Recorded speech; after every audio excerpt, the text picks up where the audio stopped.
করেছেন, কয়েকজনকে চিহ্নিত করে সেই দুর্নীতির খতিয়ান প্রকাশ করছেন। আমার জনগণকে হয়তো বলবেন আমি দুর্নীতির বিরুদ্ধে জাহাজ ঘোষণা করেছি। আমার পরিবারে মেয়েরা থাকে, একটি কথা সুস্পষ্ট কিশোরগঞ্জে বলতে চাই, তার পুত্র ধনের হাজার হাজার ডলার বাজেয়াপ্ত হয়েছে। আমেরিকা গেলে তার পুত্রগণকে হাজতে যেতে হবে। এটাই সরকারের প্রধানের জাতীয় সদনের কাজ। বন্ধুরা আমার, আমরা ভারতকে বলছি না, ভারত আমাদের বন্ধু প্রতিম দেশ। আমরা বলছি ভারতের দূষণ যারা আমাদের বুকের উপর দিয়ে রেল লাইন, স্থলপথ, জলপথ করে এই রেলপথ দিয়ে আমাদের বুকের উপর দিয়ে কি যাবে কি আসবে আমরা বাংলাদেশ সরকার দেখতে পারবো না। সেই চুক্তিতেও স্বাক্ষর করে বাস্তবায়ন করার জন্য উঠে পড়ে লেগেছে।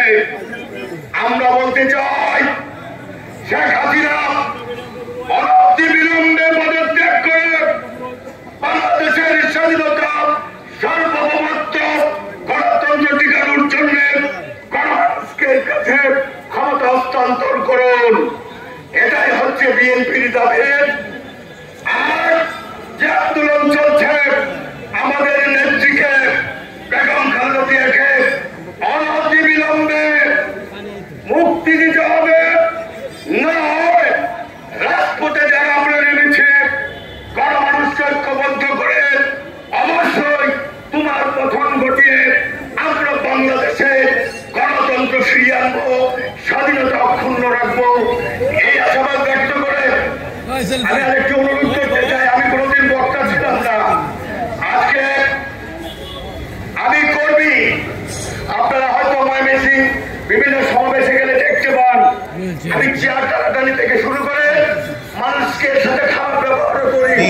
সেটা হচ্ছে এই কাজকে ভালোবাসে, খালেদা জিয়াকে ভালোবাসে, তারেক রহমানের নির্দেশকে আমি মাথা পেতে কাজ করার চেষ্টা করি মাত্র।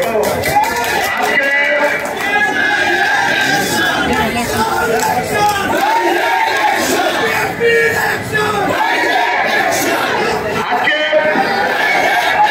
একজন ভালো বক্তা সম্পর্কে ছিল, অসুস্থতার কারণে তিনি আসতে পারেন নাই। আমরা কথা দিয়ে গেলাম আন্দোলন শুরুর পূর্বে যখনই আমাকে এসেছিলেন আমরা রবীন্দ্র ফরহানাকে দিয়ে এই মাঠে মিটিং করে এই সরকারের পতন ঘটাবে ইনশাআল্লাহ। আমাকে আমাদের প্রিয় নেতা আলম ভাই, আজকে সাংগঠনিক সম্পাদক, আপনাদের প্রিয় নেতা, আমাদের প্রিয় নেতা জনাব তারেক রহমান খুব পরীক্ষা নিরীক্ষা করে ওনাকে সাংগঠনিক সম্পাদক বানিয়ে আমাকে আলম ভাইয়ের সাথে অন্তর্ভুক্তি দিয়েছেন।